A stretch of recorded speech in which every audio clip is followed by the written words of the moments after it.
And hello once more, ladies and gentlemen, boys and girls. Welcome to another edition of A Druids Dozen. It is episode number, he gets his notes out here, 68. Yeah, put my notes over there when I can see. And introduce myself. My name's John, also known as a Rock Druid. I'm a radio DJ. I do the Sunday Rock Show on BCFM in Bristol, UK. And just coincidentally, I've just come back from a staff meeting at BCFM and told that my listener figures are holding steady over about 10,000 just on FM, but we're also syndicated on rockradio.co.uk. And those figures aren't factored in, so a lot more people than I thought were listening. But anyway, not only that, I also do the Rock Druid show on astroradio.earth, a science and music station. And basically, this is just me raiding my substantial record collection and picking out some music, 12 on CD, 12 on vinyl, 6 on CD, 6 on vinyl, waving in front of the camera, just chatting about them for a bit.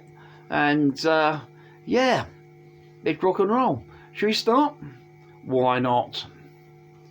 Here we go. We'll kick off with a bit of post-hair metal sort of thing. There is the front. This is Reach for the Sky by Ratt from 1988.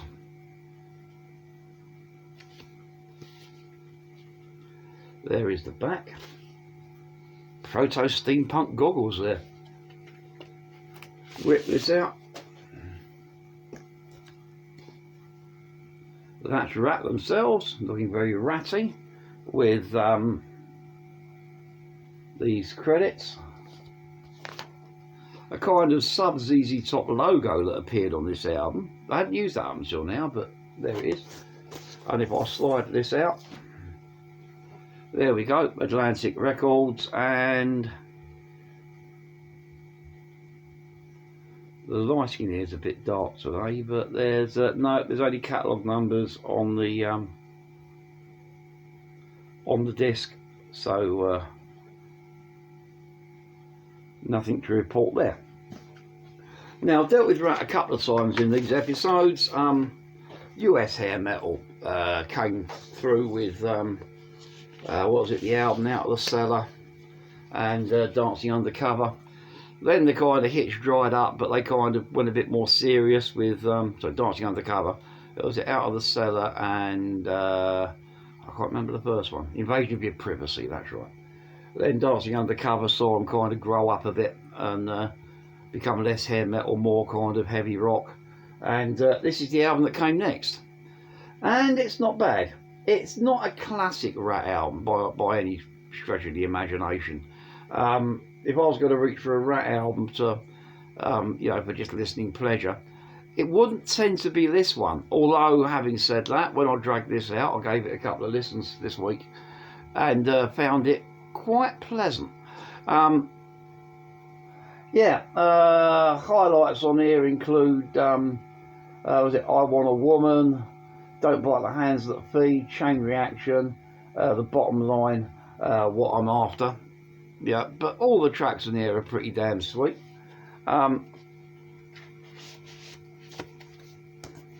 The personnel on here, which is Stephen Percy on vocals, Warren DiMartini on guitar, joined on guitar by Robin Crosby, Juan Croucher on bass, and Bobby Blotzer on drums.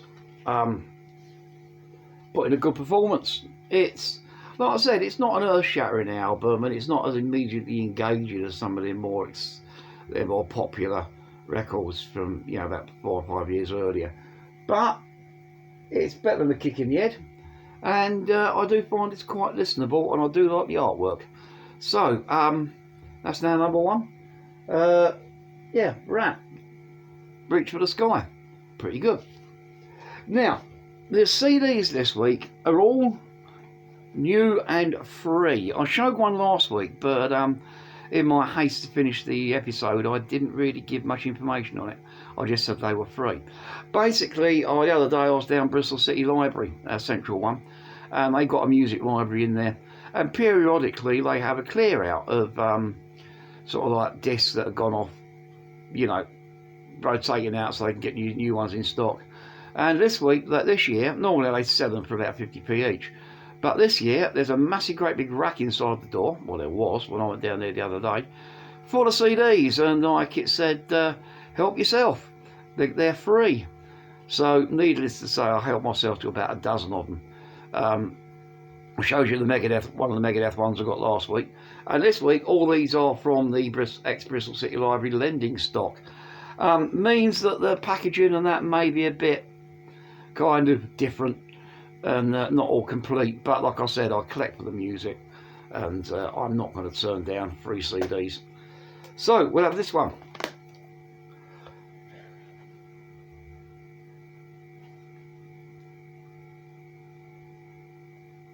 Yeah, The Devil You Know by Heaven and Hell.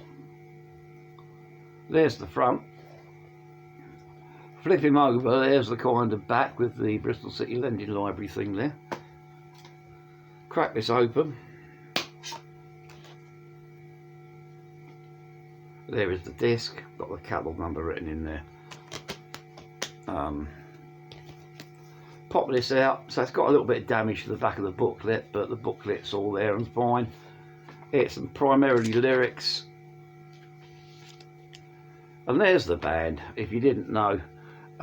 Effectively, Heaven and Hell were Black Sabbath's Mob Rules lineup reunited.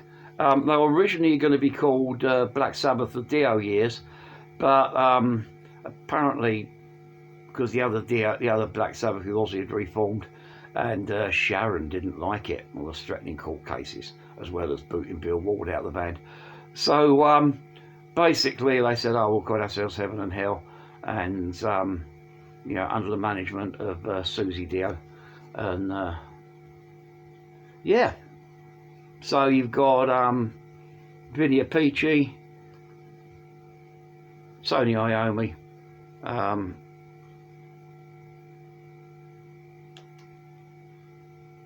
Ronnie James Dio, Geezer Butler. My missus has got a very funny Geezer Butler story, but I'll tell it to you some other point on some other video. But anyway, this came out in 2009, and it was to be the last full-length album ever released, with the great studio album with the great Ronnie James Dio on it.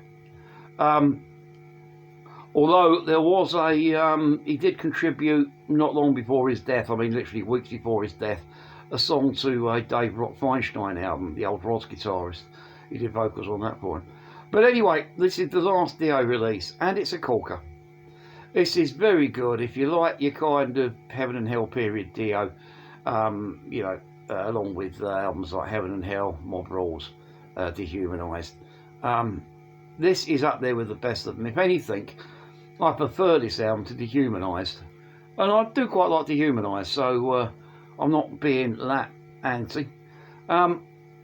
It's fine. The tracks on here are pretty damn good. From the opener, Atom and Evil, through the close of Breaking Into Heaven, this is classic 80s Sabbath. This is, you know, tracks like Bible Black, Double the Pain, Rock and Roll Angel, Follow the Tears, Devilware, sort of Neil Gaiman influence thing. There's not a weak track on here. I love every second of it. Just a shame this was to be Dio's last studio full-length album. He died of cancer about a year after this came out, and Heaven and Hell were no more. Although I think they did a few gigs with Jorn Lande from Master Plan on vocals as kind of tribute, but yeah, pretty good. I like it. Give it a check out. I think you will too. Yeah, Heaven and Hell with yeah, The Devil Inside, 2009. Okay, next up we'll have a bit of folky hard rock. There we go.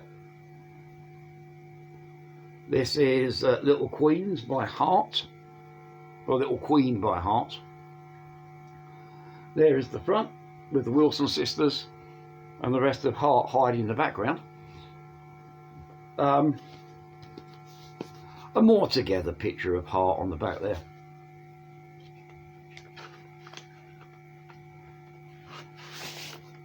Whip this out, and there's no inlay card or lyric sheet with this copy. There we are, Portrait Records. When did this one come out?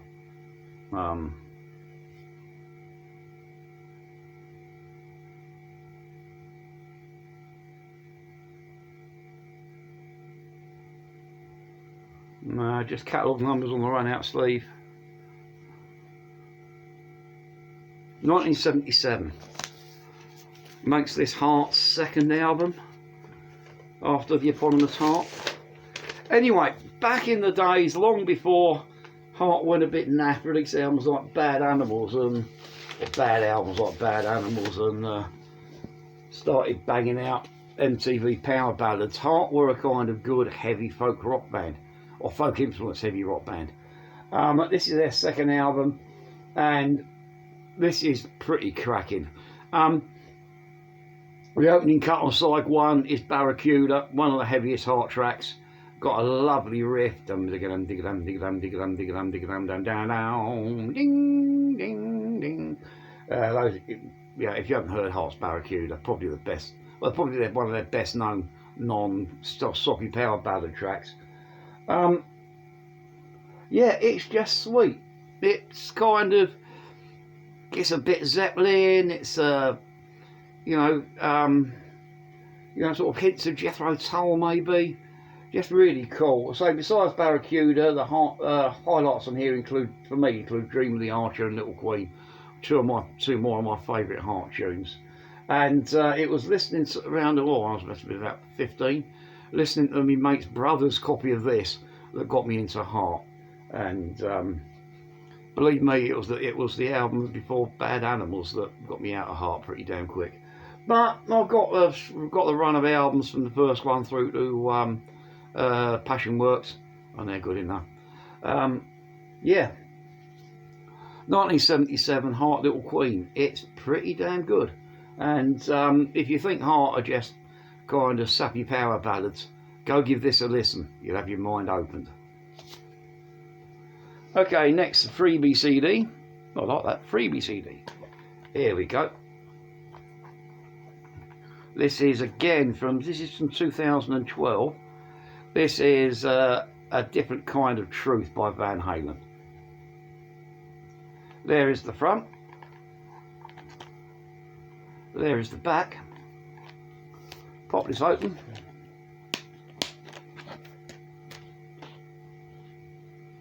There is the disc. Oops, hang on, I'll rotate it round so it go that way. There is the disc.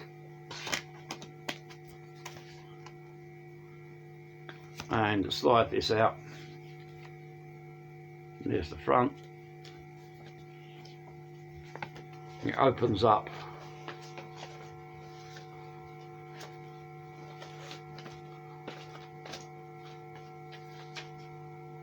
Lastly, no band pictures, just got lyrics.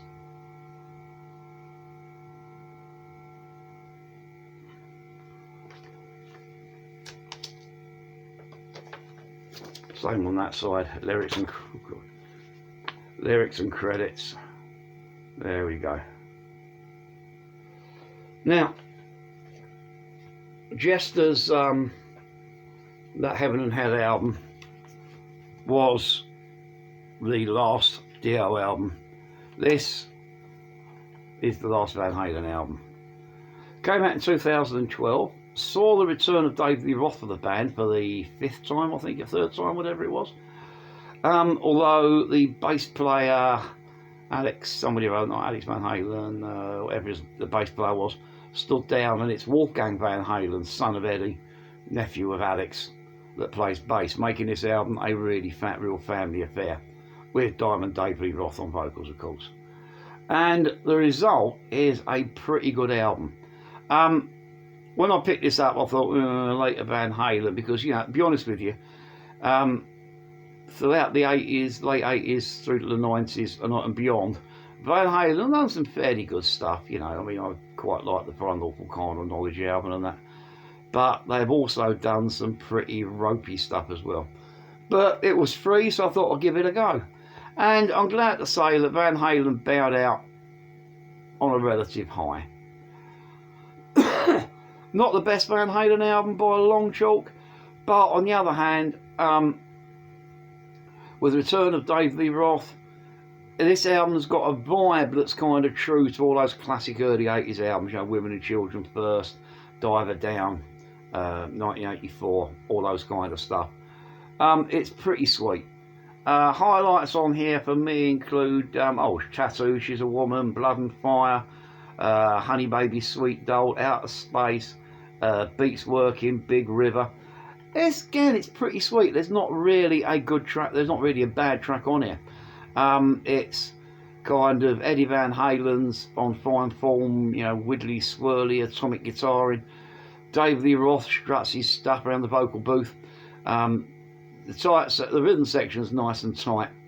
Alex and Wolfgang make for a great listen. It's pretty sweet. I don't know whether I like it enough to actually think about looking at some other sort of like 90s and 2000s Van Halen album, because again, I've heard some of them and not been that impressed. But at least I can turn around and say that, yeah, I've got that album, it's quite good. Yeah, Van Halen, A Different Kind of Truth, 2012. Okay, next up we'll have something very, very different indeed.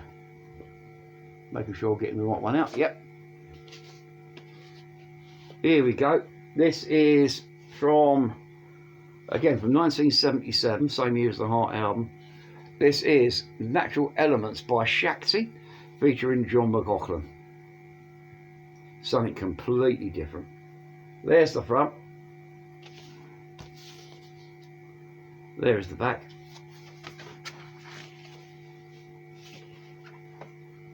Whip this out. There's the disc. There's no inner sleeve in this. Not even a paper dust cover. I'll need to go and dig one out and put one in, which I'll do when I finish shooting this. There's the front. There's the disc. Again, no run out groove messages. Right, Shakti, in case you don't know, which you probably won't because we're not talking a mainstream band here. They were an Indian sort of like folk band and played traditional Indian folk music. And then they decided to meet a hookup. I don't know how it happened, but a chance meeting with John McLaughlin, the classic, you know, sort of jazz, prog, jazz fusion guitarist, sort of Mahavishnu Orchestra, etc.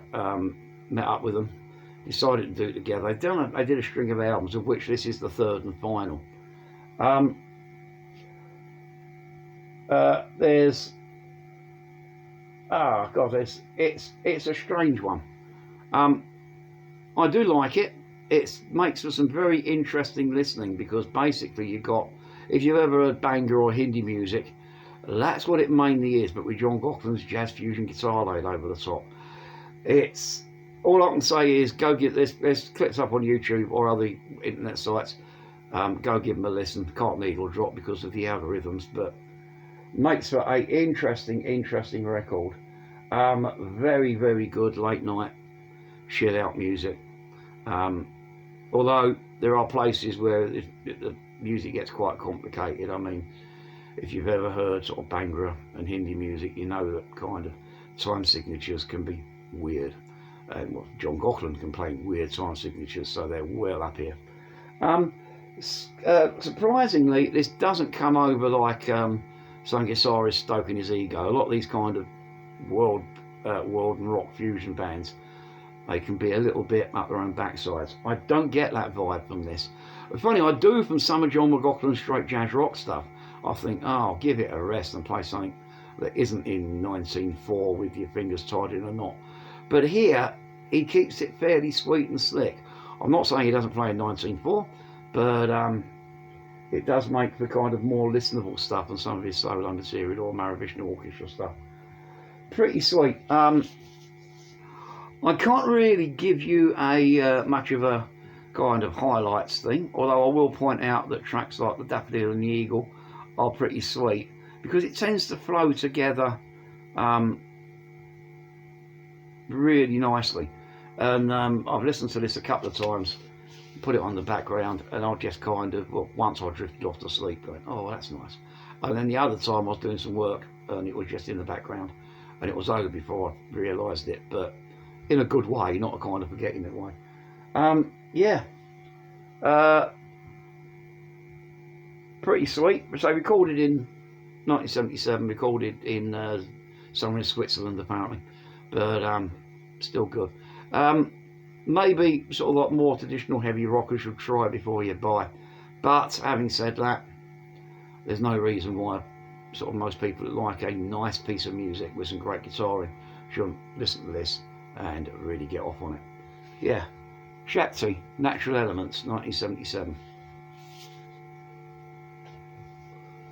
Okay, next up, bit of this, another one of these free CDs liberated from the library. There is the front. There is the back. This is All Night Long by Buckcherry, and I'm not sure when this was released. I shall try and find out for you in a second.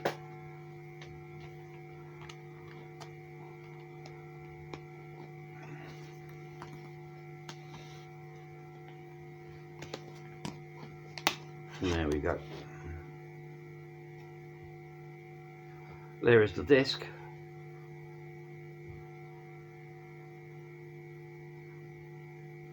I want to say about 2006, although I may be wrong.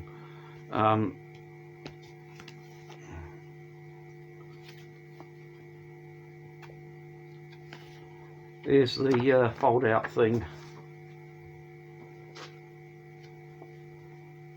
There we go. Sleeve, band pick, and credits, and then a nice picture of a tattooed young lady, and some lyrics there. This is an extended edition because if I remember rightly, on here you've got the Reckless Sons acoustic EP, which is another 1, 2, 3, 4, 5, 6, 7 tracks tagged on the end of besides being a sort of scroll track album. So you know, you've got a 19 songs worth of music here, and you know, I can't really, yeah, it's the first Buckcherry album I've actually owned. I've got lots of odd singles that I've been sent and promo tracks, and I do like Buckcherry, but never really got around to actually buying any music by them. And I still haven't, because this one was free from the library. Yeah, it's pretty good. If you don't know Buckcherry, think of a kind of modern version of Southern Boogie. Think more modern version of classic Southern rock. Think kind of bands like Lynyrd Skynyrd and Molly Hatchet and Georgia Satellites brought kicking and screaming up to date. Modern production techniques, modern songwriting techniques, making for a pretty sweet sound. Again, a band that kind of the first time I've really explored a full-length album. Now, I don't know whether this is their best album, their worst album, or a meh album, but I do like what I hear on this big time. Yeah, highlights of this include It's a Party, the title track, All Night Long, Never Say Never, Liberty, Our World, Dead, Bliss. All cracking tracks. The band are on fine form. I don't know who's actually playing on this, but you should tell me if I pull this out and have a look. Yeah, Josh Todd got some lovely whiskey solid vocals, some beautiful kind of twin boogie guitars from Keith Wilson and Stevie O, Duck's backside tight rhythm section from Jimmy Ashhurst and Xavier Murrell. Just makes for a sweet listen. It's the kind of piqued my interest enough to consider getting some more Buckcherry albums. Maybe go down to the comments and tell me which ones I should check out next. But yeah, Buckcherry, All Night Long. 2000 and I think it's 2006, although I may be completely wrong. Correct me if I am down in the comments. Good stuff indeed. Next up, there's a band that should need no introduction. Just a look at old Snaggletooth on the inner sleeve there should tell you. This is plugging a gap in my collection that was a noticeable gap. This is, of course, 2006's Kiss of Death by Motorhead. So there is the front, there is the back. Pop this out there. There's the disc.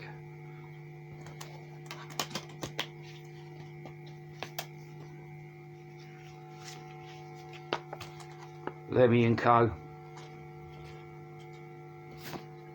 And on here it's mainly lyrics, I think. Main lyrics and elements from the Snaggletooth album cover. Now, for my sin, I lost contact with Motorhead late 80s, early 90s probably. Motorhead carry on bringing out albums, and yeah, I've got a few singles by them and play them on the radio, but hadn't really given them a listen. Managed to get hold of the last one that he did, it's Snake Eyes, whatever it was, last one that he did before he died, and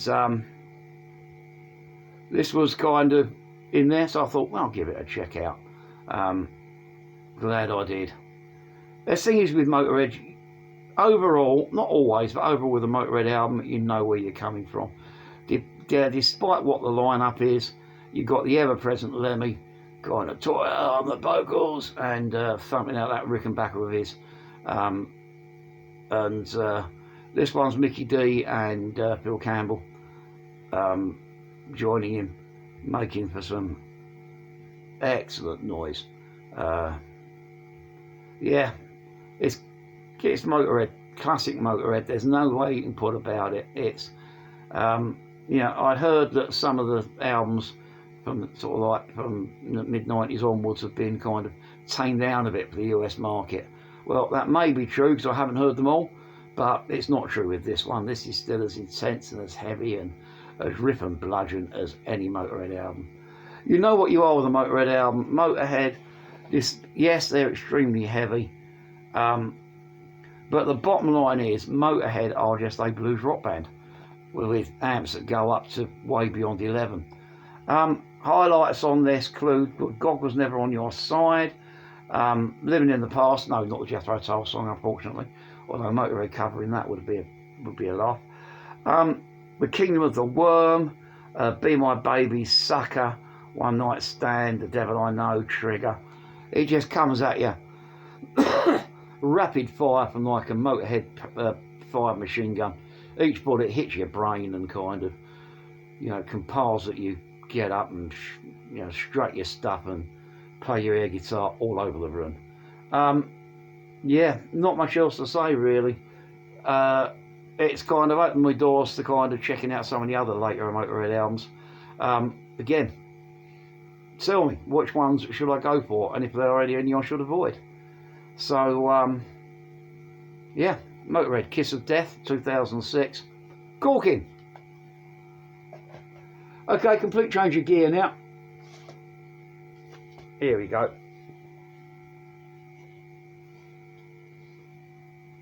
This is Celebrate the Bullet by the Selector. Bit of two-tone ska punk for you. There's the front. There's the back.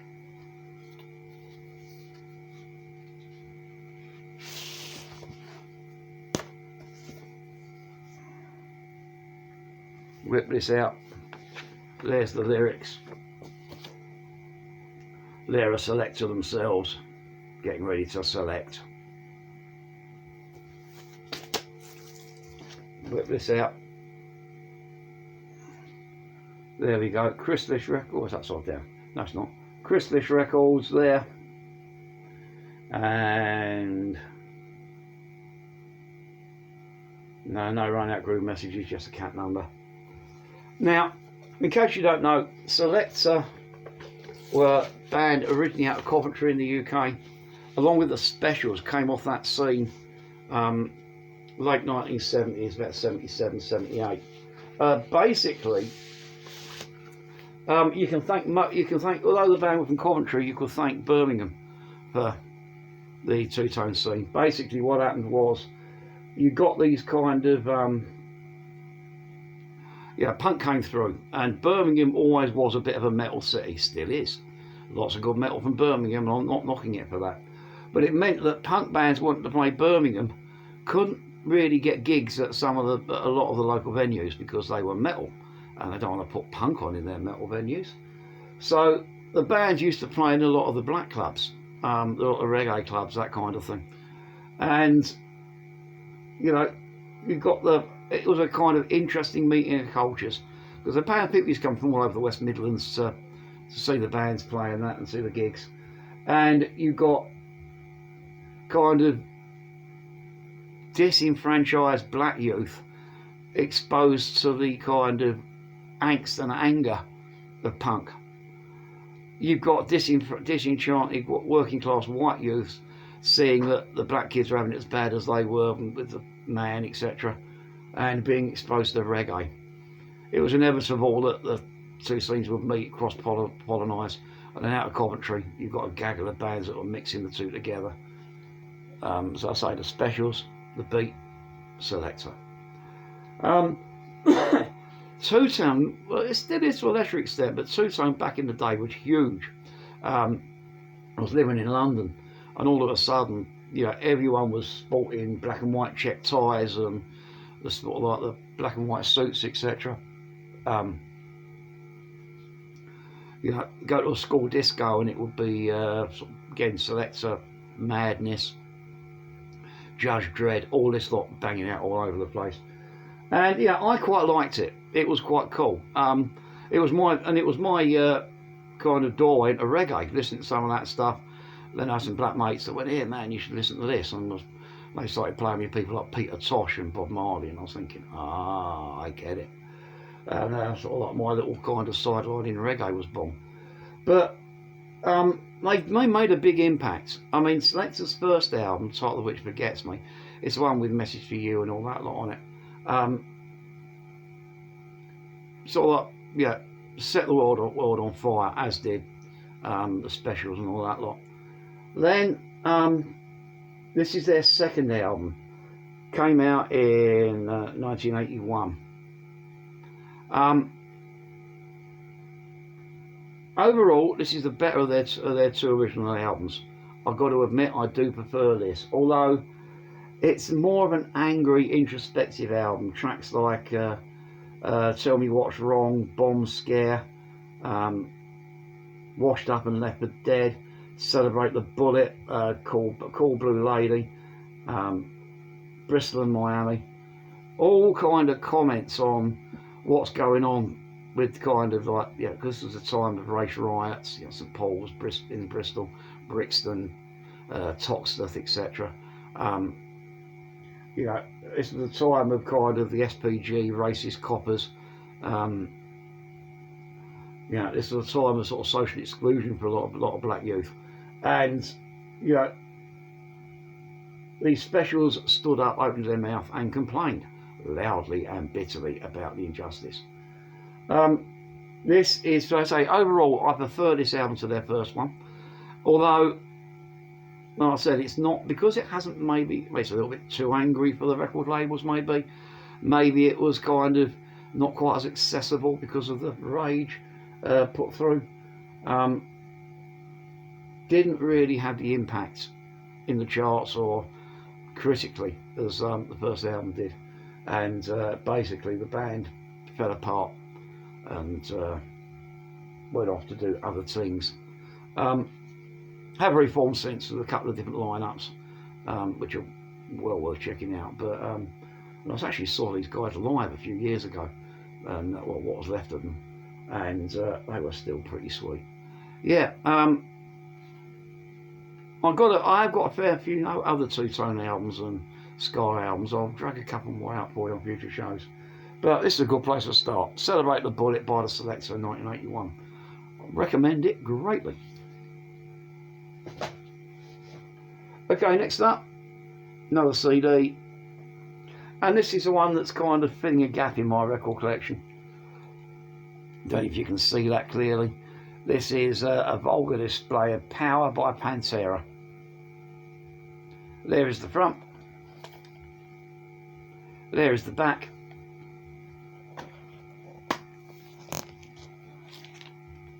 There's the disc there.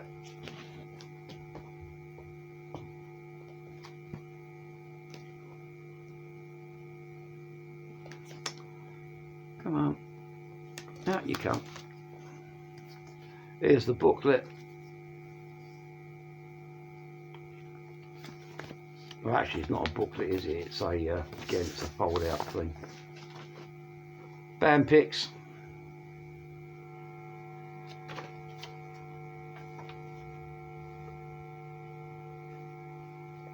Lyrics, credits, etc.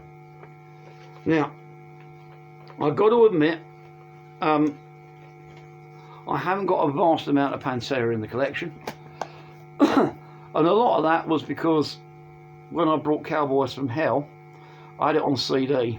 I brought it on CD, one of the first CDs I brought, and I remember listening to it and thinking, well, what's the hype? Didn't like it at all. It's got a kind of strange, kind of buzzy guitar sound to it. The production's a little bit iffy. And, you know, people saying, oh, Pantera kill. And I'm thinking, no, they don't. They kind of annoy. So I didn't really listen to much Pantera. And then, you know, like I said, going through, I saw this and I thought, well, why not? It's free. Give it a shout. This is the album that came out after Cowboys from Hell. Came out in 92. I think Cowboy from Hell was 90 and 91. I gave it a listen and I thought, actually, I get it a bit better. Yeah, Phil Asimo is, I still find, an annoying person. I don't know, there's something about his kind of attitude that annoys me. But the rest of the band are quite sweet, and I do enjoy this. Dimebag Darrell's got his guitar sound together, and whereas, like I said, on Cowboys from Hell, I found the guitar sound annoying, this has got a bit of a... I went, oh, I get him now. So there's that. Songwriting seems to be a bit better on here than Cowboys from Hell as well. Cuts like Mouth from War, Demons Be Driven, No Good, Attack the Radical, Regular People, Conceit, all worthy headbangable tracks. To the extent that over the next couple of weeks I'm going to be dropping a few tracks on this onto the radio shows, as I am a lot of these albums. So yeah, if you do listen to the shows, links are down there and over there. Yeah, you'll be hearing some. So yeah, pretty good. A Vulgar display of Power, Pantera, 1992. Sweet. Okay, next up, we'll have something a little bit not more interesting, just as interesting in my opinion. This is Renaissance by Renaissance. Bit of kind of folky prog rock. There is the front. There is the back. Whip this out. Island Records. There's no inner sleeve or anything. There's the disc.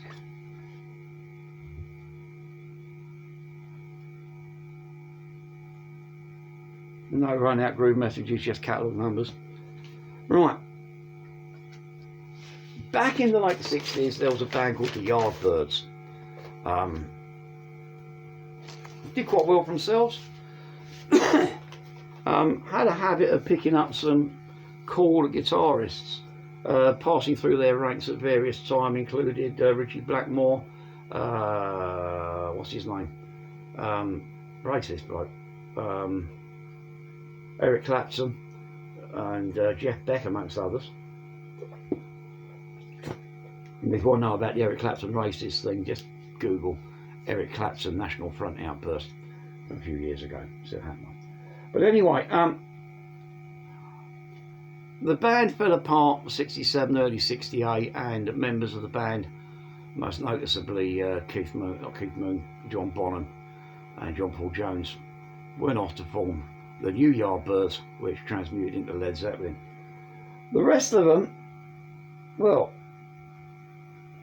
they were talking about them carrying on, but they said no, we'll hit it on the head for a bit.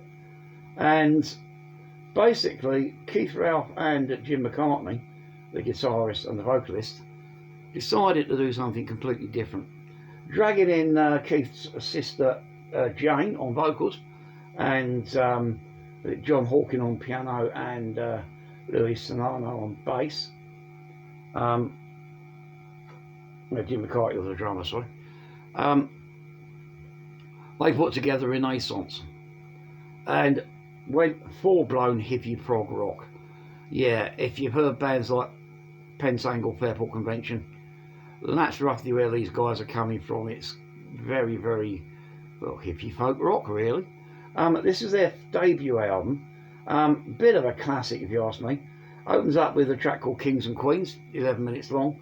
Ends up with another 11.5-minute track called Bullet. And then you've got sort of various tracks aiming between sort of 4 to 7 minutes. The Islander, Wanderer, Innocence. Just a really good album, really relaxing, really kind of sweet, chilled out folk prog. The performances on this are great. I'm trying to think who the producer was. Yeah, Paul Samuel Smith, who now another ex Groundhogs member, does a great job on the production.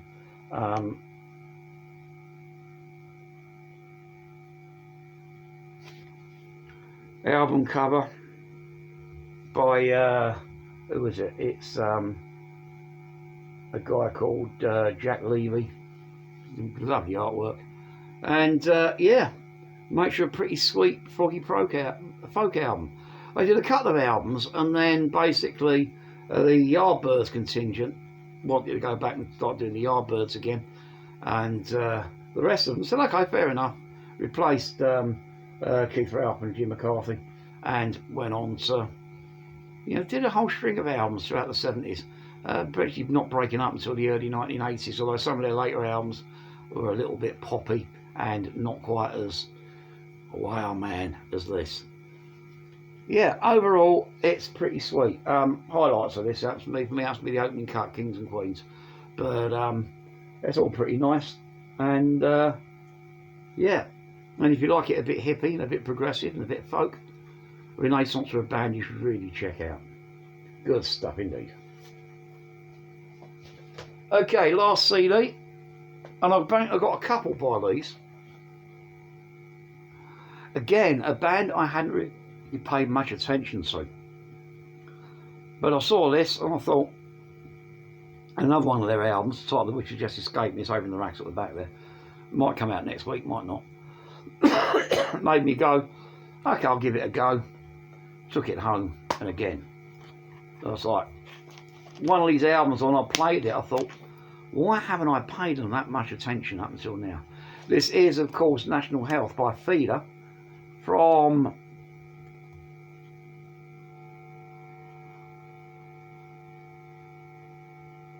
I think it's around about 2003. I may be wrong. Again, correct me if I am. But there we go. There's the disc. Back of the booklet. Whip this out.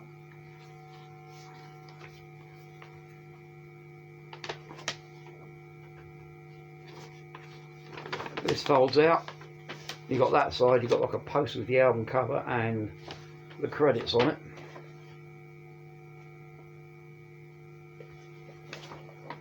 Flip him over. Lyric sheet there. Maximo Park, indie alt rock band out of Newcastle on Tyne, up there in the northeast of England. And again, a band that I only really knew by the odd single that had been sent to the radio stations, and played them. Thought, well, they're quite cool. But then I managed to pick up this album and another one, so I'll bring the other album out next week.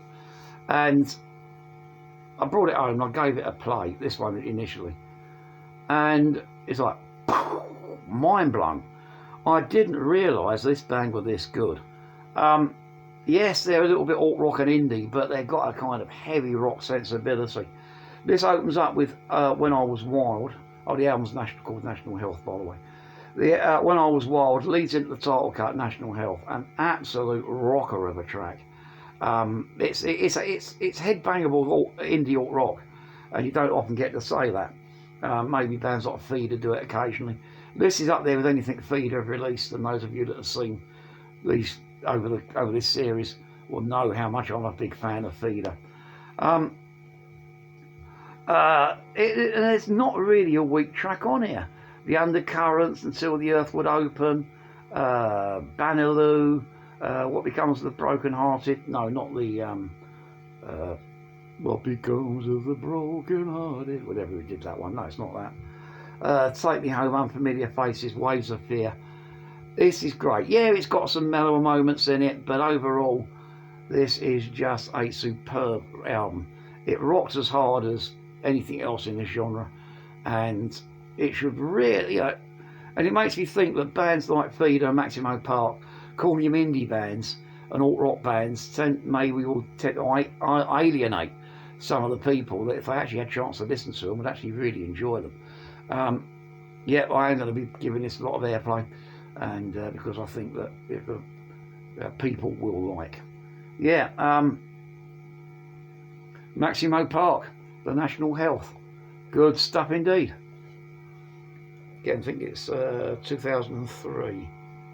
Yeah, 2003 that one came out. Leads us on to the last one, the final vinyl. Here we go. It's a new over British heavy metal for you. There is the front. This is 1981's Rock Till You Drop by Raven. I think their first album, studio album. There's the back. Whip this out.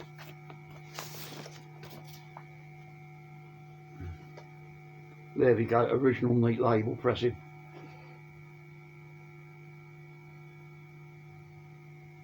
And once again, no run out groove, just a catalogue number. And a little kind of squiggle, which I presume is the master's signature. Raven, if you don't know, three-piece new over British heavy metal band, although they used to call themselves athletic rock, but you know, that's just their marketing thing. These guys were a power trio. These guys came over like Motorhead or Tank or anything, or Vardis or any of those kind of three-piece bands in that period, and these guys just laid down the thunder. A bit naive in places musically, and some of the sound quality on some of their releases may not exactly be the greatest ever, but still make for an enjoyable listen. And they sum up roughly what the new over British heavy metal was about. It's a case of you don't have to be big, you don't have to be clever. You know, if you knew a couple of licks and could lay down a half decent solo, then write some songs, go out and do it. Raven went on and did 3 really good studio albums around about this time, plus a live album called Live at the Inferno, which is a bit of a classic. Then sadly they went over to the US, and within a couple of years, couple of albums I've dealt with my period from the US period, became a shadow of the former selves. They did come back to Britain, get their acts together a bit, but you know, by this point the damage was done. These guys could have been Motorhead, he ended up being another Vardis, but hey ho, these things happen. This has got some sweet music on here. What was it? Hard Ride and Hell Patrol, that's the A and B side of their debut single. Slaughter, Tyrant of the Airwaves, Rock Till You Drop, the side track, Hellraiser, Nobody's Heroes, 39 to 40, Don't Need Your Money. Every bit one's a bit of a classic air guitar anthem, and album that takes no prisoners. Yes, it may be a little bit iffy on the production, it's a bit muffled, but you know, this is low budget 1981 indie label stuff. Impulse Studios, Newcastle, recorded. Production by a guy called Steve Thompson, who would work with them for their last couple of albums as well. But overall, worth a listen. Yes, it's naive, but there again, a lot of the new wave of British heavy metal was. And yes, it's quite listenable and enjoyable. Yeah, so that's it. This is Raven Rock Till You Drop 1981, our final one for today. So, ladies and gentlemen, boys and girls, I hope you enjoyed our little kind of wander through some old records and a few CDs that I acquired for free from the library. And yes, they were giving them away. I didn't knock the library over and nick some. I'm not like that. So, your opinions, Maximo Park. Where do I go next? I've got a couple of albums by him. Where do I go next? What Buckcherry album should I listen to? Other 80s Van Halen stuff. Is it worth my effort tracking them down? I quite like Shakti or Shakti. Anything else in that vein that I might like? Yeah, your reminiscences of Raven or Selector, whatever.